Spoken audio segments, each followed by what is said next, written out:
In this video, I'm going to show you how to export a Blender file as an FBX with textures. First, select the object or objects that you want to export.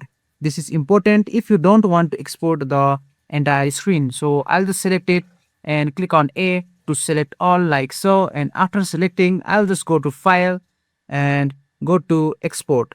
From here, just go to FBX and at the right hand side you will see path mode.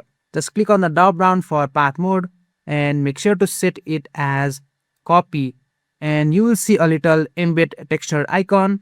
Just click on it and this ensures that your textures are included inside the FBX file. Now just go ahead and choose your location. I'm just gonna choose videos and leave the name as default and choose to export FBX. And we are just gonna go ahead and look for the FBX file, which is here. And now let's import it. So I'll just click on File, Import, FBX, and go to the folder and choose to import it.